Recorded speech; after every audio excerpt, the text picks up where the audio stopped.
So, when attempting to make an ideal society, one first has to tackle if the concepts of liberty, equality, and fraternity are the proper measurements we should be using. There are plenty of people who see the Enlightenment as some kind of failure, and that the civilizations and societies that predated the Enlightenment actually had a more contented population in terms of having a formal structure, having a religious structure, having a sense of fraternity between people, having righteous hierarchies which took care of people. This is an idealized version of the past, but it is an argument that ought to be addressed.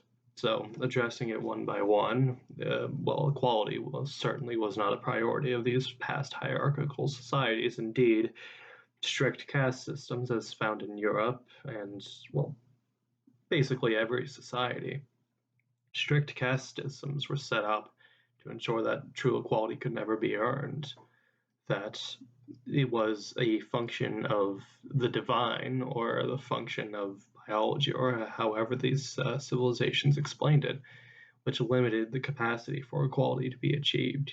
Humans were seen born lesser or better. So equality certainly was not a dynamic which was taken into account, and undoubtedly this resulted in massive waste of human potential. Then you have the dynamic of fraternity, and this is where a more reactionary viewing of history, which idealizes past civilizations, perhaps might have some claim to legitimacy. Because throughout this presentation, I will make the argument that the severe alienation that plagues our modern day society was not the case in the past. The reasoning for this I mostly assign towards the negative effects of free market capitalism, without certain controls put on it to avoid cultural institutions being hurt. Aside from that, though, I think there is an argument to be made that technology and the closeness of communities helped breed this sense of fraternity. And this is not a matter of these societies being more virtuous in origin. It's more a matter of their economic, technological conditions, which is tied in with the economy, but I digress. So you have the matters of equality and fraternity taken care of. And then you have the matter of liberty, which is a major sticking point for these arguments. Of liberty has only led to, societal degeneration, that people have strayed away from the light, be it in the context of what they see as natural morals or religious morals. And the argument against that can be found in Enlightenment and post-Enlightenment thinkers and theologians who claim that if you are enforcing societal expectations to too great a degree, that if you halt the ability of people to think independently and to hold their independent thoughts in a way that they will not be oppressed, that to an extent is not liberty, and that is still applied to this day. If one person finds their liberty to murder someone not to be morally reprehensible, it is the societal norms that crack down on that. But that needs to be taken up to a certain extent in the context of religion. Forcing one's religion upon another person upon threat of pain or death is not actually are causing a spiritual awakening within that person. The Spanish Inquisition, while it on paper might have converted thousands of Jews and Muslims in Spain, did no such thing on the spiritual level. And it was a cruel exercise of religious bigotry.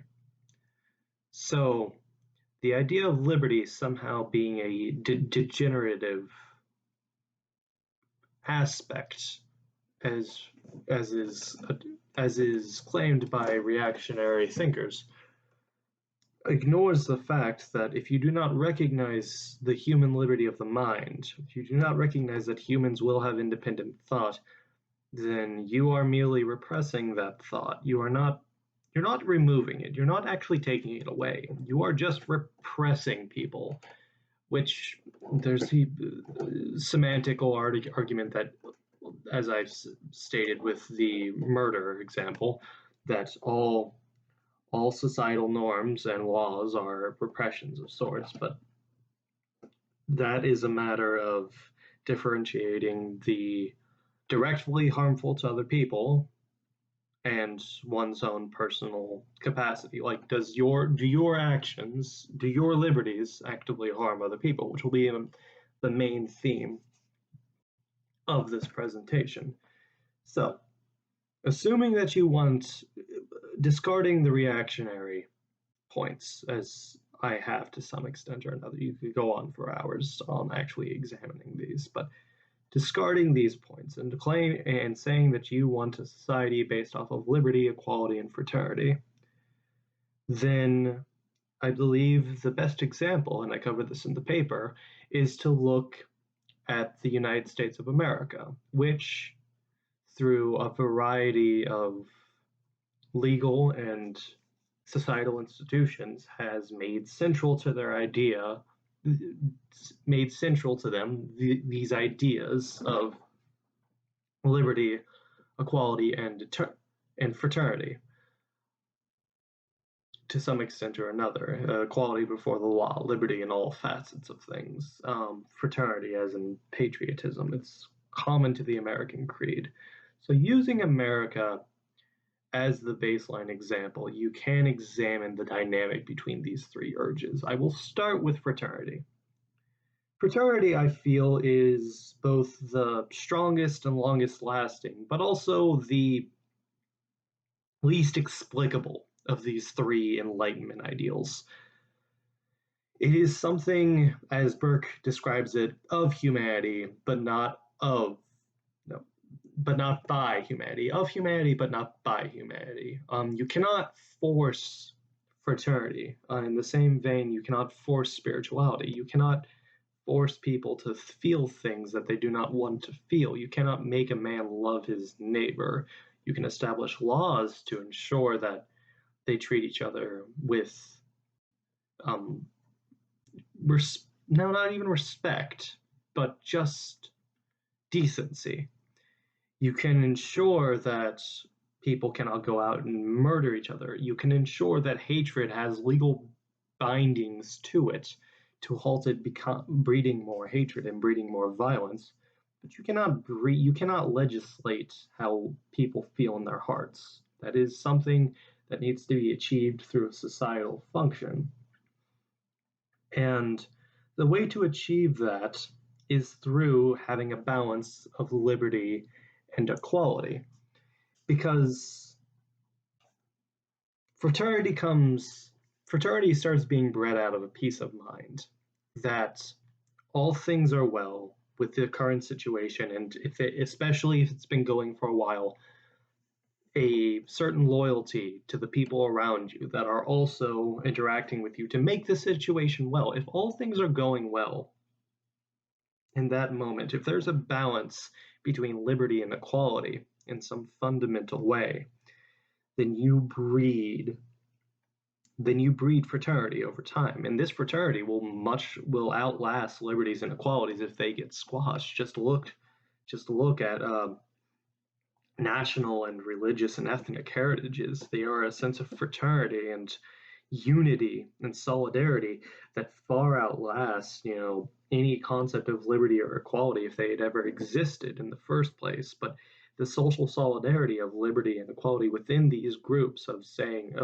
the feeling that I am safe within this group of people because they are my people, and the equality and the rights and the security that is bred with that, is what leads to that. So if you want to perpetuate that across a whole society of unlike people, then you need to ensure that sense of liberty and equality is in balance.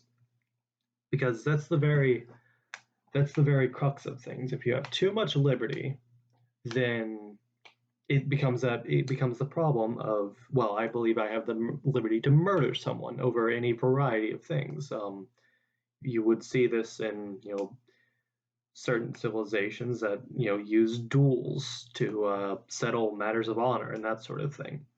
The liberty to oppress, the liberty to harm other people, is not the sort of liberty that breeds fraternity, and I believe that is the problem you see within the United States.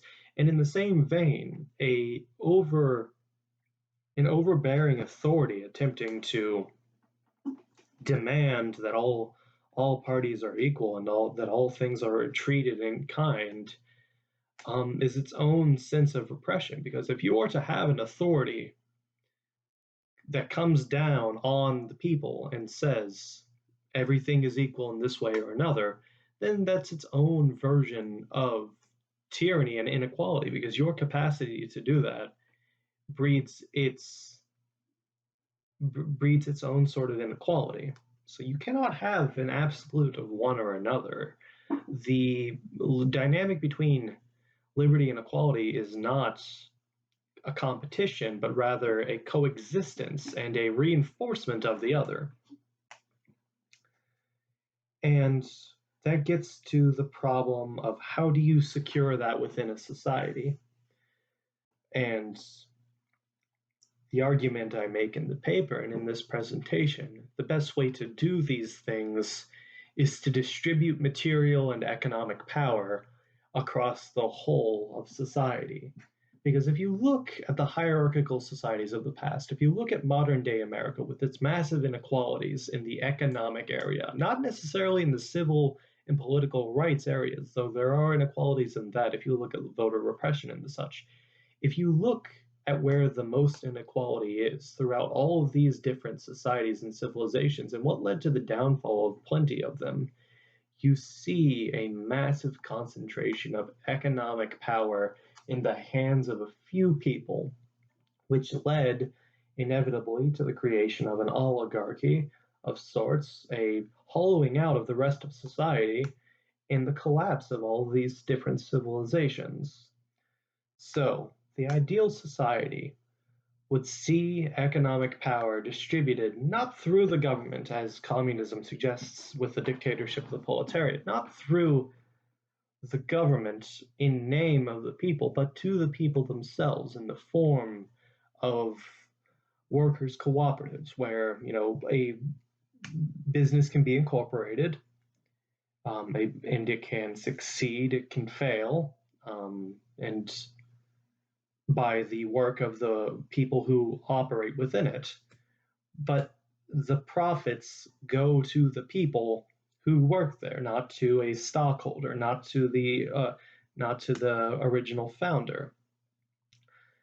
Having a worker cooperative system and have it be non-monopolistic in nature, which would be more in line with syndicalism, where you would have entire industries organized, and they do have the power vested within themselves, but it is an entire industry. They cannot be monopolistic. It has to have the traits of Adam Smith's free markets in order to ensure that there isn't stagnation and hierarchy that develops, which leads to inequity and illiberal states, and also a